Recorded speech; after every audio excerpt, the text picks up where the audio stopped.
এই মুহূর্তে অনেকেই মনে করছেন বিএনপি আগামী নির্বাচনে একক সংখ্যাগরিষ্ঠতা নিয়ে সরকার গঠন করবে এবং দেশ শাসন করবে। ভাবনাটা হয়তো বিএনপির নেতাকর্মীদের মধ্যে এক ধরনের উচ্ছ্বাসের জন্ম দেয়, এটাই স্বাভাবিক। কিন্তু বাস্তবতা হলো বিএনপির জন্য এই রাজনীতি এত সহজ হবে বলে মনে হচ্ছে না। এমনকি একটা গ্রহণযোগ্য ও শান্তিপূর্ণ নির্বাচনের মাধ্যমে বিএনপি যে ক্ষমতায় যাওয়ার যে আশা তা খুব সহজে অর্জন হবে বলে অন্তত আমার কাছে মনে হচ্ছে না। তা আসুন আজকে দেখি এই প্রেক্ষিতে বিএনপির রাজনীতির ভবিষ্যৎ যে সংকটগুলো সামনে আসবে, এই সংকটগুলো কী কী একটু আলোচনা করি। এক্ষেত্রে বিএনপির প্রধান যে সংকটটা সামনে আসবে সেটা হচ্ছে বিএনপির জনপ্রিয়তা। আওয়ামী লীগের অবর্তমানে বিএনপি দেশের সবচেয়ে বড় দল বলে এখন প্রতীয়মান। এই জনপ্রিয়তাই বিএনপির উপর চাপ সৃষ্টি করবে যথেষ্ট পরিমাণে। যেহেতু বিএনপি বড় দল, তেমনি বিএনপির উপর মানুষের প্রত্যাশাও অনেক বেশি। একটি এমটি সিগনিফায়ার হয়ে উঠেছে বিএনপি এখন বর্তমানে। আর এই প্রত্যাশাকেই বিএনপির বিরোধী শিবির রাজনীতির হাতিয়ার হিসাবে ব্যবহার করছে। রাজনীতিতে এটা খুবই স্বাভাবিক। ফলে ধরুন বিএনপির যে কোনো নেতার অপকর্মের দায় পার্টি হিসাবে বিএনপিকে বহন করতে হচ্ছে। বিএনপি গত 9 মাসে প্রায় 4,000-এরও বেশি নেতাকর্মীকে দলীয় শৃঙ্খলাভঙ্গের কারণে বহিষ্কার করেছে। অন্য দলগুলো নিজেদের কর্মীদের শৃঙ্খলাভঙ্গের কারণে কী ব্যবস্থা নিয়েছে কিংবা কতজনের বিরুদ্ধে পদক্ষেপ নিয়েছে তা আমরা কিন্তু কেউই জানি না বা খবরও রাখি না। বিএনপির বহু কর্মী যে অন্যায়ের সাথে জড়িত এই বিষয়ে কোনো সন্দেহ নেই। তবে এক্ষেত্রে কর্মীদের পুলিশ এবং বিচারের আওতায় আনার থেকে এই নিয়ে রাজনীতি বেশি হয়ে থাকে বলেই আমার কাছে মনে হচ্ছে।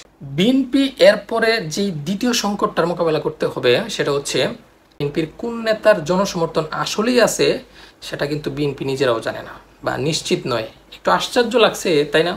আসুন ব্যাপারটা এইভাবে দেখি। 2014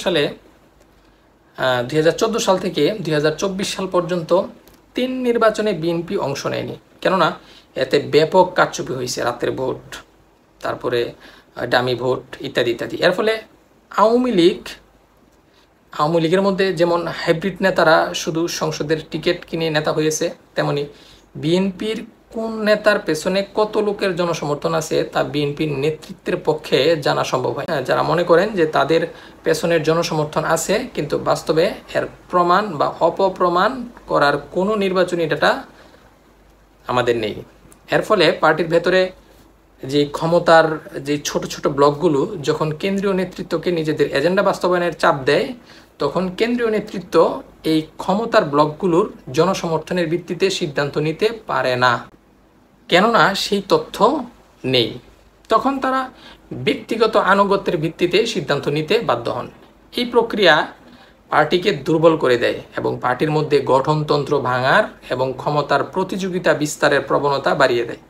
বাস্তবতা হলো, যদি জাতীয় নির্বাচন না হয় তবে এই প্রবণতা বেড়ে যাবে এবং বিএনপির আলটিমেটলি ক্ষতিগ্রস্ত হবে। আর এই হিসেবটা বিএনপির বিরোধীরা ঠিক ভালো করেই জানেন। অর্থাৎ এই দুর্বলতা বিএনপির বিরোধী ব্লক রাজনৈতিকভাবে ব্যবহার করবে। বিএনপির তৃতীয় যেই বড় সমস্যা হলো সংস্কার নিয়ে বিএনপির বাস্তববাদী অবস্থান।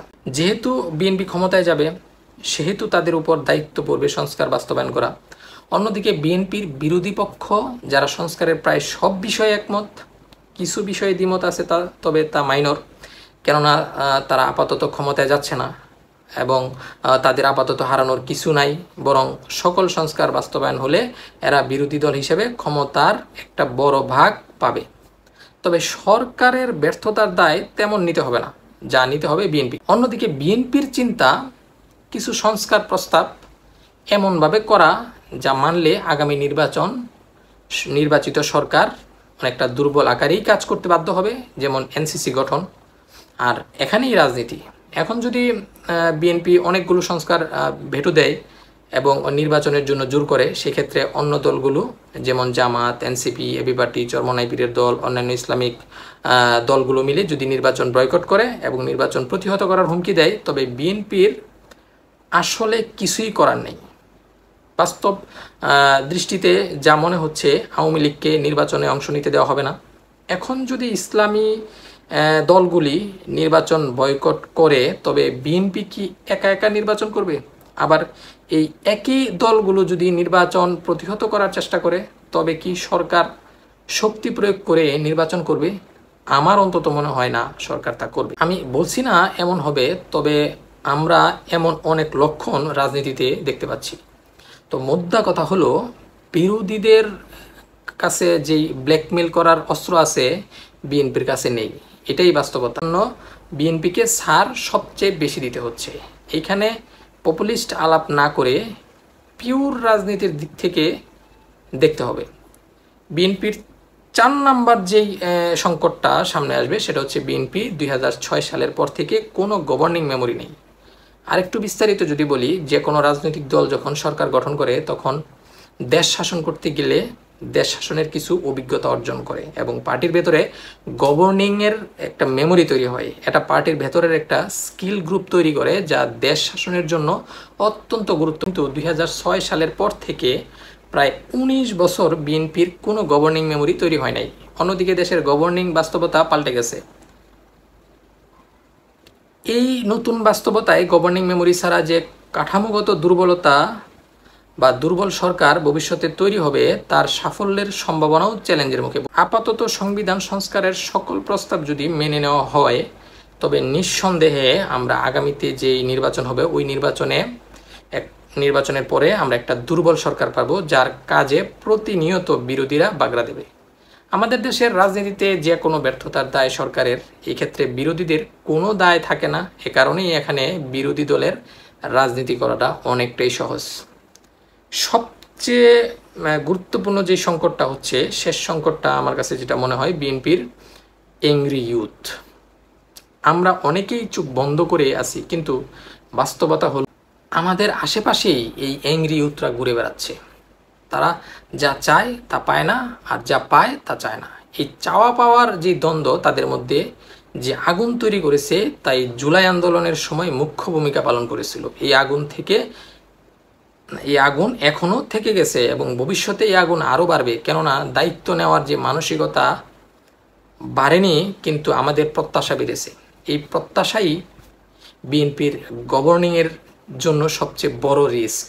কারণ বিএনপি যখন ক্ষমতায় যাবে তখন তাকে ফেস করতে হবে জামাত এবং এনসিপির শক্তিশালী অনলাইন নেটওয়ার্ক বা অনলাইন উপস্থিতি, ইসলামিস্টদের মাঠের ক্ষমতা, আওয়ামী লীগের আন্তর্জাতিক চাপ, এগুলো তো থাকবেই। আর এই ত্রিমুখী চাপের পরে বিএনপি কি করবে তার উপর নির্ভর করবে বিএনপির ভবিষ্যৎ। বাস্তবতা হলো, শাসনে বিএনপি তার এককালের মিত্র এবং বর্তমানে বিরোধী শক্তিগুলোর কোনো সমর্থন পাবে না। বিএনপি এই 5টা সংকট কেমন করে মোকাবেলা করে তার উপর বিএনপির রাজনীতির অনেক কিছুই নির্ভর করবে বলে মনে হয়। বিএনপি যদি আগামী 10 বছর অন্তত পাবলিক ম্যান্ডেট নিয়ে দেশ শাসন করতে চায়, তবে বিএনপিকে পার্টির আধুনিকায়ন যে দিক আছে এই দিকে নজর দিতে হবে। অন্যদিকে কিছু সংকটের ক্ষেত্রে বিএনপির তেমন কিছুই করার নেই ধৈর্য ধারণ ছাড়া। যেমন বিরোধীরা যদি নির্বাচন বয়কট করে, আসলে এই সংকটগুলোর কোনো সহজ সমাধান নাই। তাই আমরা বলতে পারি বিএনপির ভবিষ্যৎ রাজনীতি কোনোভাবেই সহজ হবে না।